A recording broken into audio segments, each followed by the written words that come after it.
So I tried out using my LED Saber with the Progauntlets.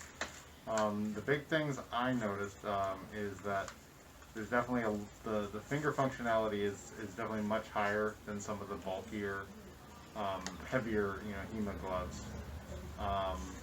That I also noticed that with these, the bands on the glove there, it kind of gripped on the metal hilt a little bit more. This one not so bad because it's a knurled grip, but on some of the smoother metal ones, there's a little bit more of a grip with the bands that hold the shell to the inner glove.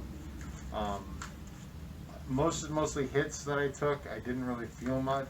The only time I felt something, and it wasn't even like, it was only for a couple seconds, is like there was a little bit of slip where my finger was slipped down into the glove, and so it wasn't properly aligned, and then I would take the hit and I would feel it a little bit more.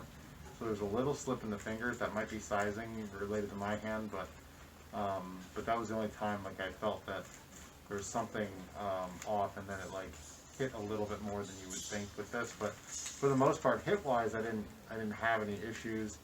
I was purposely fighting with my hands out a little bit more to take shots to the hand, even though it's not good form. But maneuverability-wise, there's no issue. Moving around the hilt and kind of doing everything that I normally would do with my existing gloves. It does feel like I have a little bit more ability to adjust my hands a little bit more. So like if I need to make quick adjustments, or like move my thumb up, on the hilt, it's a little more comfortable. So those like little subtle adjustments that you would sometimes make when you're not wearing heavy gloves, you can make with them. Yeah. Okay, so if I'm rating the gloves on performance, they perform very well. You take the hits, you feel them, but you don't. You're not taking injury, which I think is right at the level that you want for something this low profile. Anything higher or anything heavier, you're just not going to feel it at all. Like some of the heavier, like lobster claw style stuff. So that's a big plus, I would say. I mean, that as far as performance, that's probably like one of the higher, like a 9 or something like that. Like I said, there was a little bit of the grip with the shell bands gripping, so that like takes that point off.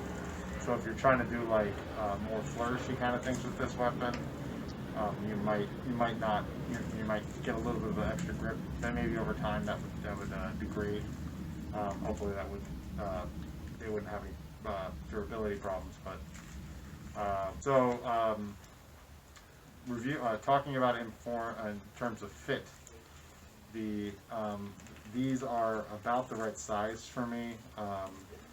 Like maybe like a very subtle difference in the fingertips, but I think if like right now I don't have these strapped down here. I think if they were strapped down on the wrist, they would fit right now. But they fit pretty well. Like the only thing that I saw is that like it feels like there's a lot of room inside the inner glove, like a lot of room for my palm, so it doesn't feel necessarily tight against my palm so much. So that's what's causing that little slip where like literally I just did that, and now there's like a little bit of slip, and now if I took a shot there, it would hurt more than if it was properly seated in there, so it's being properly protected by all the plates. So there were a couple times where I did have to slip it back in and just kind of grip my saber a little bit and just like kind of slip it back into place. So I would say like I'd give it like an 8 on fit. Now granted, my hands are the right size for it too, so if I had smaller or larger hands, I'm going to be probably in a different boat. But these are the right size for me.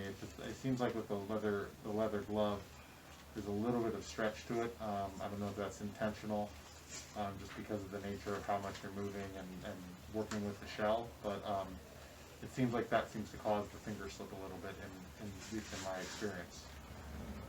So, and then the last one was the durability. So, in regards to the durability, I know that the Velcro strap had an issue here, and there was some tape there. That was the main thing that I see like would be a durability issue on the thumb, because the thumb is going to be working a lot more.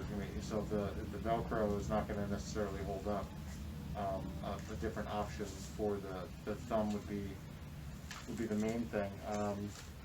I'd be concerned that like over time that the leather palm and the stitching would wear out much quicker than the actual shell material would.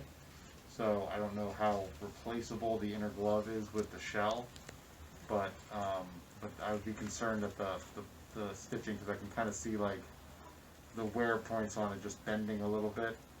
That I can kind of see where like that's gonna potentially wear out over time, because as you grip any weapon, it's gonna kind of just that's where most of the pressure is gonna go.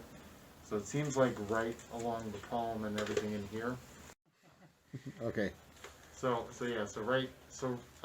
right along here, where there's the break in the pads, I feel like that would be a wear point, and that might wear out faster and cause more wear on the glove. So depending on how replaceable that inner glove is, I can see that being a durability issue. So I would say I'd say like a 7.5 out of 10 on durability, just because we have an issue here with the Velcro on the thumb, and the potential of the inner glove. If the inner glove wears out before the shell, that could be a big issue. So.